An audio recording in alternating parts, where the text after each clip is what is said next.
there's one more thing I want to do, and that's come back to the fact that I told you before, but now that we can actually make more explicit.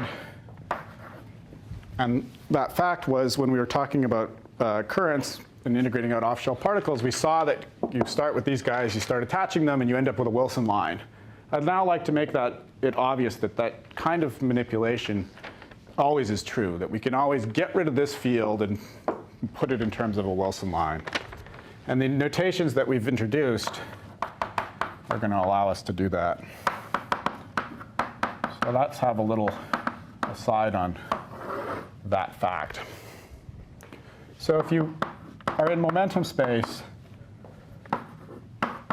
the Wilson line has an equation of motion, or a defining equation if you like. It's this. This defines the direction that the Wilson line is along the n bar direction. And the x and the minus infinity are telling you what the endpoints are. So this is the defining equation. You can look back at Peskin if you want to see how that all works. And that's the defining equation in position space. But we've just advocated for a kind of momentum space notation. So what's the corresponding equation in momentum space? It's pretty simple. If we go over to our momentum space Wilson line, we just go over to our momentum space covariant derivative, and the defining equation is this.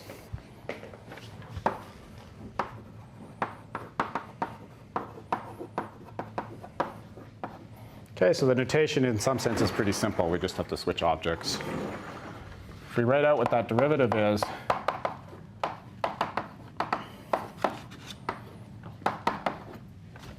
then it's that. OK? So now consider the following thing. Consider this combination. But let me think about it as an operator equation. So let me think about it as if there could be something to the right. If there's something to the right, then the p bar can act on that thing too. So I get 0 if the p bar acts on this thing, but if the p bar acts through, then I get just p bar on the operator. So as an operator equation, I can erase the O. This is true for any O.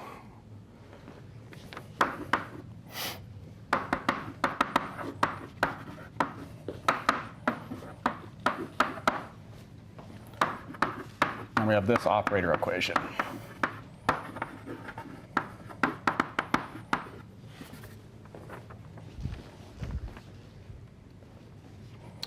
But I know something else.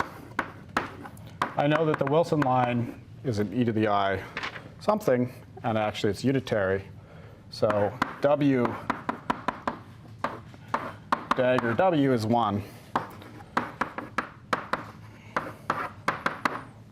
And again, in momentum space notation, that's kind of the obvious thing.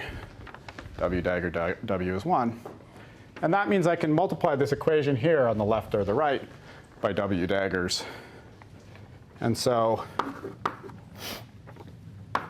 if I do that, let me multiply by W dagger. Then I can write I n bar dot dn is Wn p bar Wn dagger.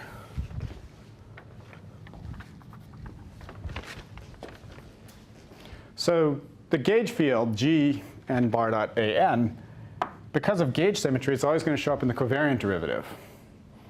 So it's always going to show up in this combination. And this equation is telling me I can switch that for Wilson lines in this p bar if I want to.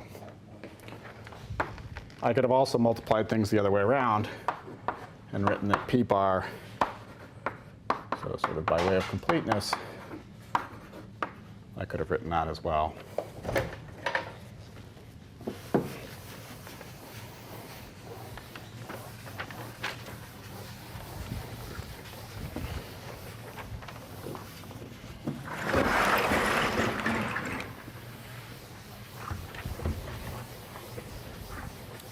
It's also easy to convince yourself of the following. 1 over p bar is Wn dagger 1 over Im bar dot d w, and 1 over Im bar dot d. I'll check that I got the daggers in the right place. But these two equations are true, which are kind of the inverse of those equations. So how do we check that? Well, just multiply this times this, you should get 1.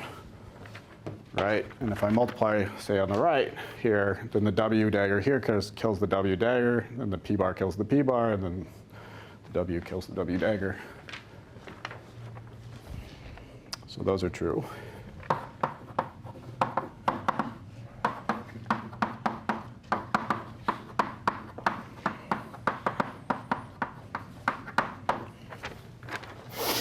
And so we can put this into the Lagrangian if we want, and we can do what I said, that we can actually, if we want to, get rid of the m bar dot a field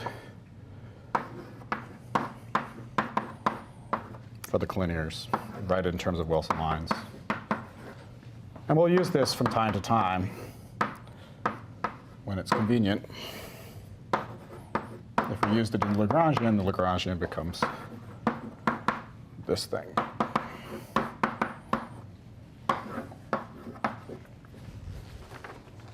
So that 1 over Im bar dot d becomes this thing.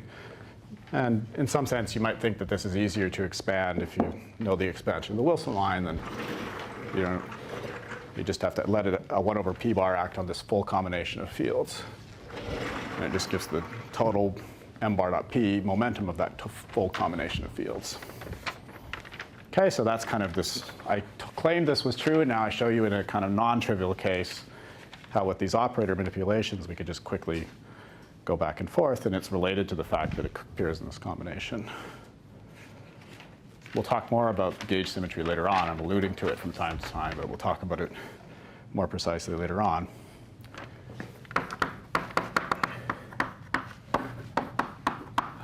We have to do this story for the collinear Gluon Lagrangian. And much of this is just repeating what we've said for the quarks, for the gluons. And once we know how to write down the covariant derivatives, then it's actually not so complicated. And there's just one little complication that we should be careful about, which I want to emphasize to you. And so we'll go through it. Let me write the Lagrangian in QCD in terms of traces. And let me use a general covariant gauge. So this is a general covariant gauge fixing term, which we call the gauge parameter tau. And then we have some ghost fields as well. And of course, G mu nu is the usual G mu nu A T A. And that's my sign convention, commutator of two derivatives with the I over G. So we do the same steps to get SET. And so really, do we just have to take, if you think about writing all the G's in terms of D's, we already know how to split the D's in terms of ultrasoft and collinear parts. And so that's what we do.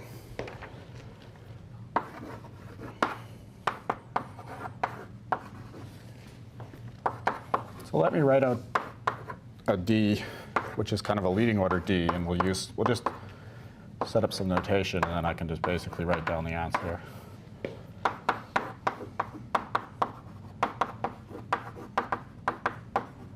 So let's set up a curly D that has all the sort of pieces that will survive at leading order.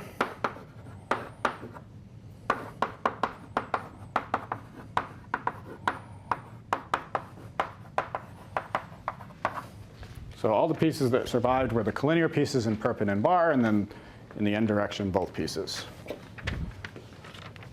And effectively, I'm just changing all the regular Roman Ds in my gluon action into these curly Ds, and that's almost the entire story.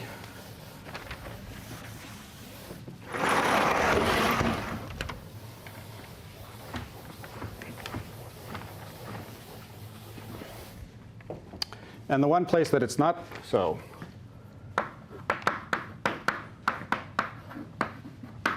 So from a kind of power counting perspective, once you take into account that when you dot things, right, n's are always dotting within bars, so it's this times this, so this is lambda squared, this is order lambda 0, this guy dots into himself, so you get lambda squared there as well. So for power counting purposes, when you start squaring things, they're all going to be homogeneous with this setup.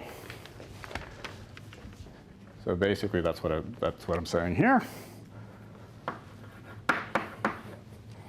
And then there's one complication, and that's this partial derivative. Well, there's two partial derivatives. There's one there, and there's one there. So this is in the gauge fixing terms. These terms are both related to the gauge fixing. And in those terms, actually, I want to make them covariant. So let me define one more thing. I want to make them covariant, but I want to make them only covariant under the ultrasoft part of the action.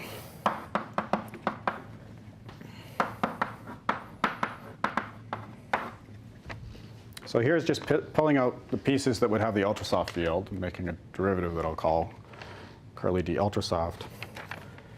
So one way of thinking about that is that it would be like background field gauge. In background field gauge, you'd make this partial mu into the d mu of the background, involving the background field, and that would be background field gauge. So from the point of view of the ultrasoft field, being a background field, it's very natural to have a replacement that looks like this. And that's one way of arguing. Really what's going on in the effective theory is that this is general covariant gauge for AN. That's what we want it to be for AN mu. This should be the gauge fixing term for the collinear gluons, and it shouldn't be breaking any gauge symmetry of ultrasoft gluons. So we'd actually like the Lagrangian to both have gauge symmetry for collinear gluons and a separate gauge symmetry for the ultrasoft gluons. Since this guy is supposed to be gauge fixing for the collinear gluons, we don't want it to be doing anything to the ultrasoft gluons. And that's accomplished if we make this replacement that I partial goes to I curly d. All right, so we could write out what LCG0 is, but it's just these two replacements.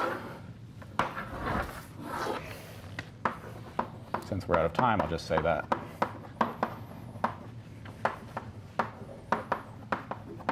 And sort of write out the fields in the notation that we developed.